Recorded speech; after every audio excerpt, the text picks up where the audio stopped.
Welcome to Underkill TV here at Steelhouse HQ, joined by Max and Mikey of the Steelhouse. How are you doing, guys? Good to see you. Not bad. We're very good. Very good, actually. Happy Friday.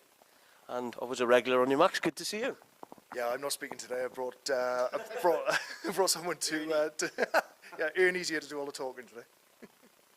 And you're in full swing with the Steelhouse at the moment. I mean, you've just announced that Thin Lizzy headline and everything, so it's all coming along nicely, I will say. Yeah, I mean, yeah, reaction's been great for Lizzy.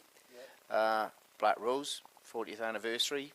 It's the only show in the UK that they're doing Black Rose at. So there's only 2 shows that they're doing. So I mean, that's it for the UK. But it's the only one that you'll see Black Rose being done. So that's quite a catch for us.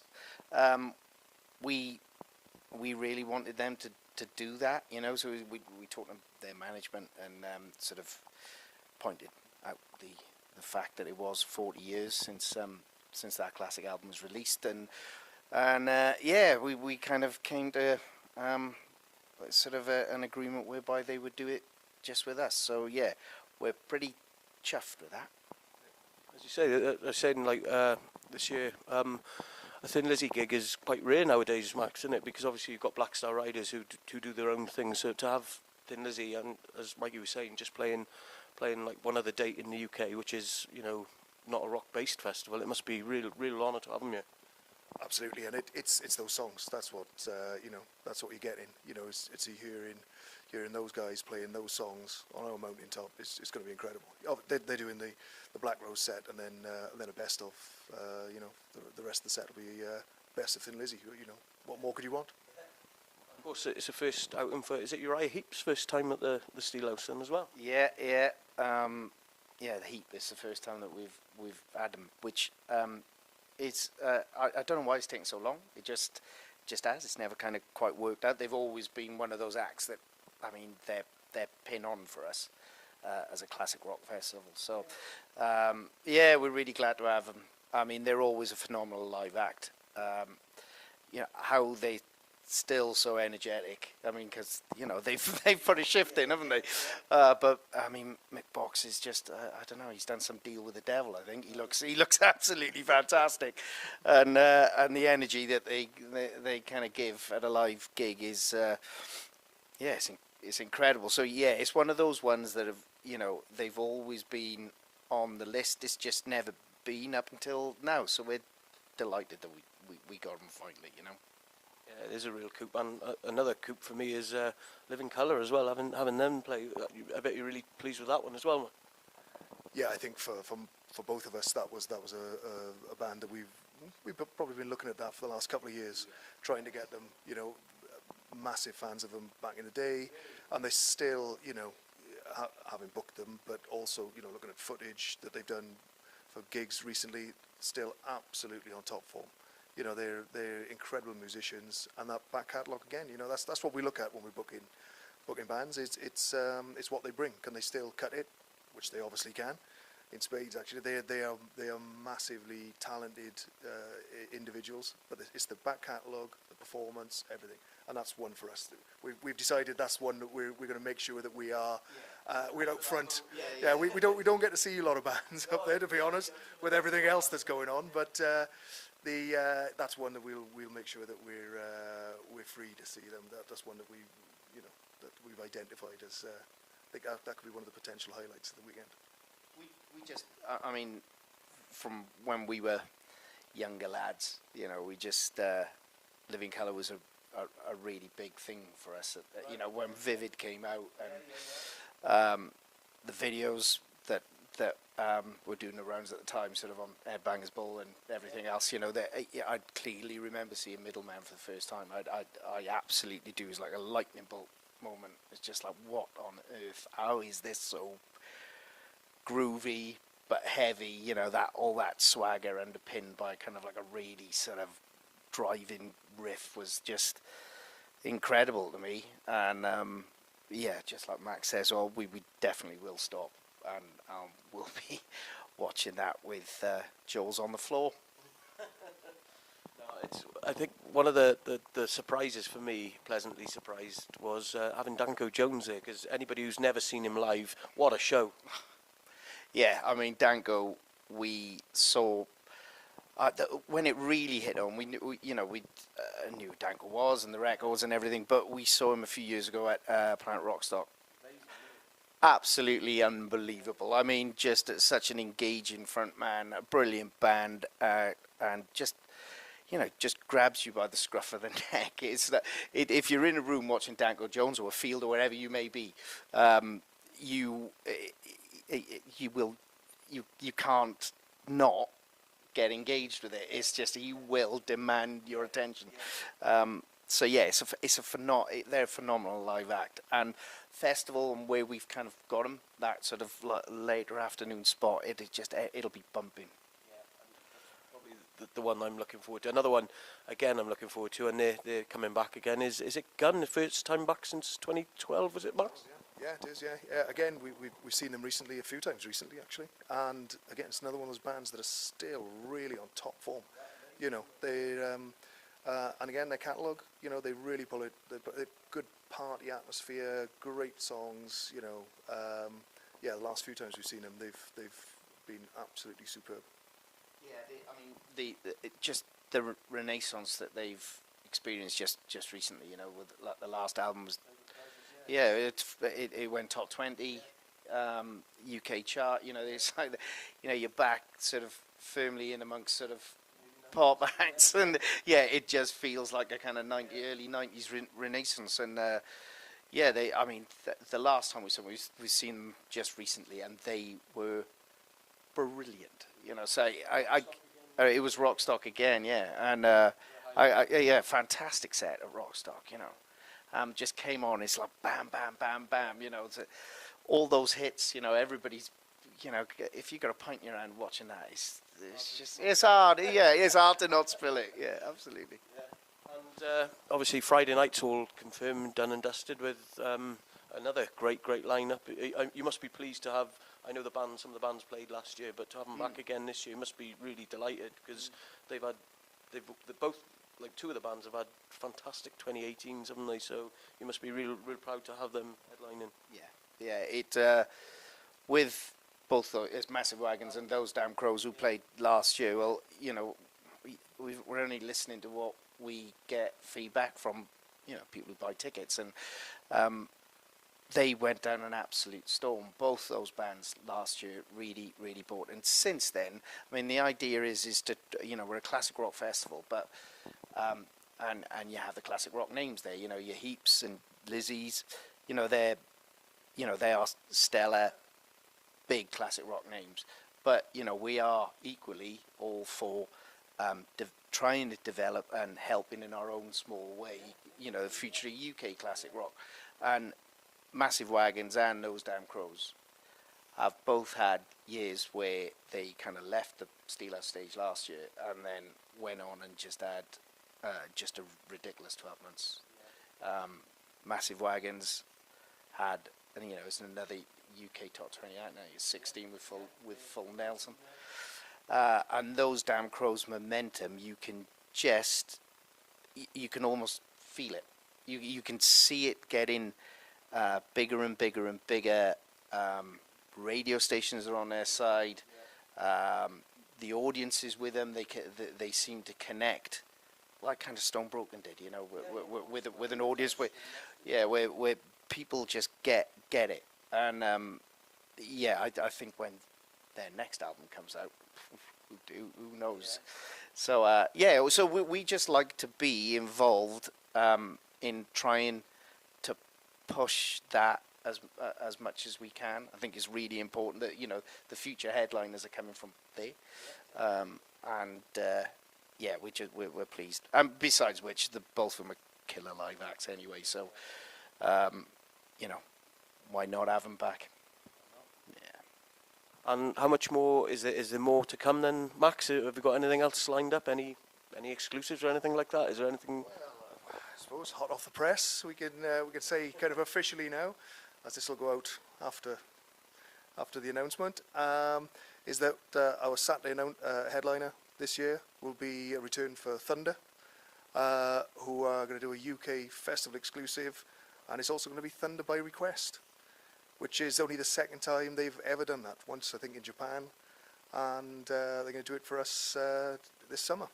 So we'll be releasing details on that, on how people can, how they can submit their requests, their favourite songs, and the guys are going to sort of collate that information and build a set list specifically for the Steelhouse Festival. So that'll be, you know, a great coup for us again, but also a fantastic British rock band that are absolute at the height of their powers, playing at the Steelhouse Festival. It's fantastic.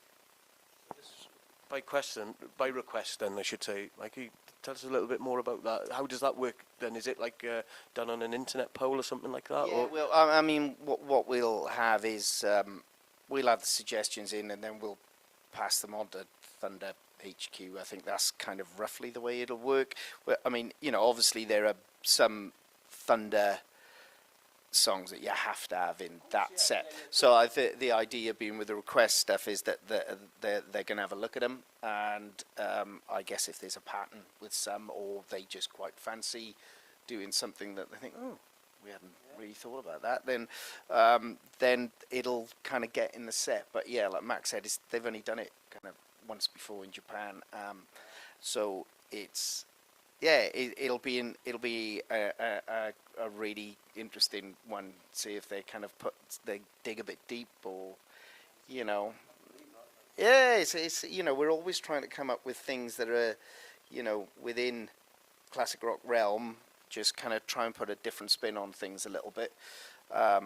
So sort of hence Lizzie with Black Rose, and Thunder doing this. You know, they're kind of unique things. You know, there's very specific Steelhouse. Yeah, that's right. You know, and sort of perhaps everyone can go away just thinking, you know, hopefully that they've been to kind of quite a unique concert experience, really, by both those acts. So yeah, all good. Happy to hear that. And just one thing, a lot of people are always asking when we have done interviews in the past, how much work goes into, like, from the moment you finish, from the last band finishing 11 o'clock on a Sunday night, or whatever it is, how much work is involved when you finish packing away, and where does next year's preparations start? Well, to be honest, it's quite easy. We'll probably leave it till about the middle of July, and then we'll start thinking about. Have you seen Firefest yet on Netflix? It's kind of a bit like that, really. Yeah, it's a lot like that. No, we were. I did get around to saying a few times that it's a 12-month-a-year job, and it very much is. But it's getting to the point now where it's overlapping. We started planning and looking at artists for 2019 before 2018 festival had finished. So yeah, with the bill, that's going year round now. We're planning that. We're already talking about 2020, which would be our 10th anniversary, which we're planning on. We've got some nice ideas for that, and that's going to be something special. But yeah, the logistics, you know, the site itself, the stage, you know, we have meetings about that this week. All the production, which we like to step up every year, so video screens and, you know, the replanning the site, redeveloping the site, you know, it's all year round. We were up there last week, smashing up vehicles. I like to get that in every conversation. He hasn't stopped talking about it. We were up there last week, you know, it was in my car, and yeah, I drove into a tree, but That's fine. You've got to finish the story now. Well, it was. Well, you can get more of it on the Steelcast, which is our new podcast, which you can. Anybody that wants to check out, can just check it out. Yeah, it's on Spotify and iTunes, Spreaker, Stitcher, all your normal sort of streaming platforms. And we did come to the conclusion that if we'd been in a normal, you know, small car, it would have been a write-off. But as it was a Land Rover, it was nothing but a minor bump. British engineering. And one thing again, is it the same as it always is every year with kids under 14s and everything like that? Every year, same. So kids can go free again. I'm assuming. Is that right? absolutely, same as it ever was in that regard. Yes, your 14s and under go free as long as they're with an adult who's purchased a legit ticket. They can, yeah. It's just the camping that we need for them. But yes, bring the kids along. They're the future of it all, you know. And what's the deal with the same deal of the cheapest festival prices on the beer in the bar then, Max? It is indeed, yeah. There's been no difference in the ticket price for the festival itself this year. We've kept the ticket prices the same. We're always, extremely conscious of where we are, and all our concessions on site, all the food vendors and the bars are all, they're all under instruction from us to limit the prices on site. We're punters ourselves. We go to festivals. We know that they can have a bad reputation of being just licensed to print money kind of thing, where people are just getting ripped off, and we've always bucked that trend, or tried to buck that trend, and we'll continue that as long as we're doing it. And anybody that wants to see updates on the Steelhouse, they can go to the Facebook page and Twitter as well. Is that right? Yeah, just check it out. Yeah, the Twitter, Facebook, Instagram. yeah, all of that. Yeah. All of that. And one other thing I was going to ask this year, are we going to do a competition again this year?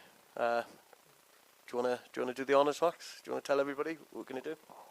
Yeah, we're going to provide a pair of tickets for this year's festival with guest wristbands for access to the guest bar with a nicer toilets and wider range of beverages. Yeah, we're gonna set a question, and which Mike is gonna think of a question, huh, Mike? Yeah, you got one. If you share this episode with your answer on it, we'll draw it. I think, was it 2 weeks before we drew it last time? We'll draw it 2 weeks before. Somewhere around there. Yeah, I was giving you time to get a question ready. So Thanks for padding.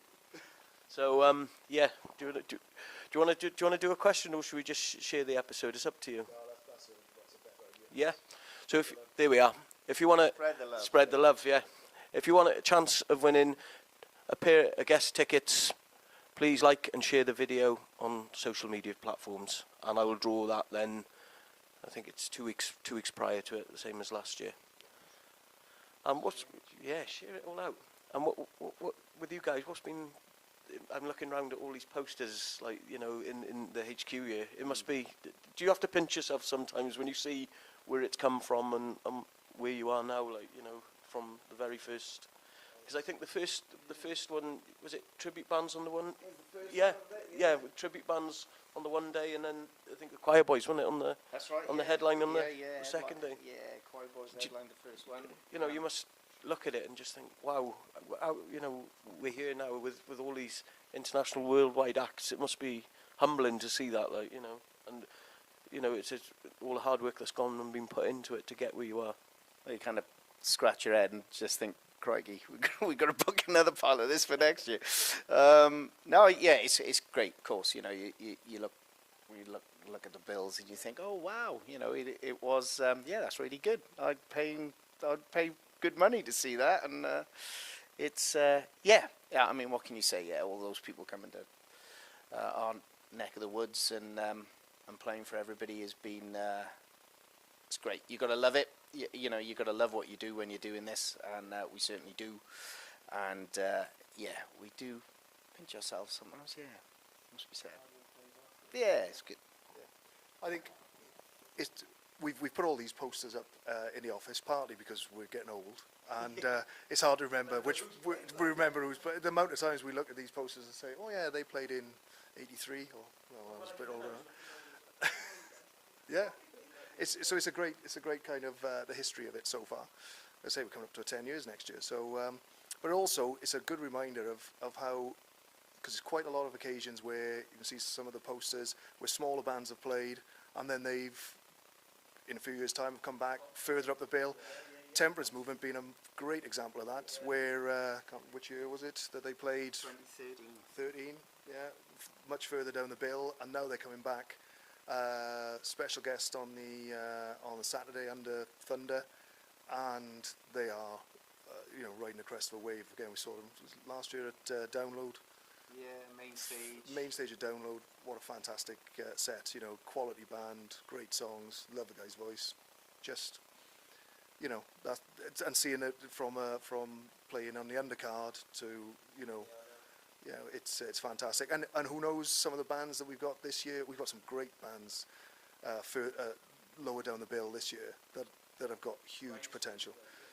Riders Creed, Liberty Lies, we're just announcing Hollow Star, which is on the Thunder announcement this week.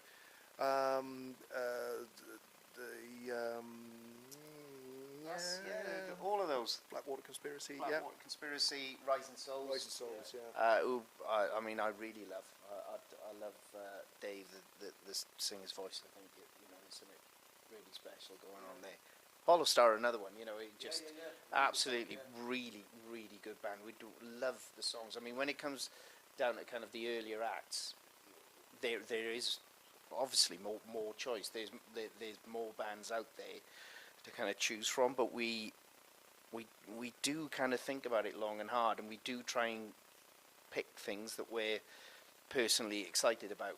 We just figure that if we're into it, we've gone to see them and we felt the buzz in a room or whatever, then that's probably we're on the right path, into kind of choosing the right bands for those spots. So yeah, we take it pretty seriously, really, those bottom ones. And the sort of with the temperance movement thing, it's just sort of in 2013, it was just like their first EP had been out. Their first album hadn't been out, and they're coming back this year. And I mean, it's 3 albums down the line. They've all been like top 10, top 15, number 1 rock chart, and all of that. The things that they've done since we booked them in 2013 is astonishing. So we're really into that, seeing that development. And I know we touched upon it earlier, but the Massive Wagons of this world, and Those Damn Crows, and your Hollow Stars, and all of that. That's what we want to see, kind of snake their way up that bill. Good. Excellent stuff. Well, guys, I really do appreciate you taking time out of your schedule to have a chat with us. I'm sure we'll catch up before the festival. As I say, those that want a chance to win the pair of tickets, please like and share the video. This is Alistair signing out from Underkill TV with Max and Mike from the Steelhouse. Cheers, guys. Thanks a lot. Ta-da. Bye. Excellent.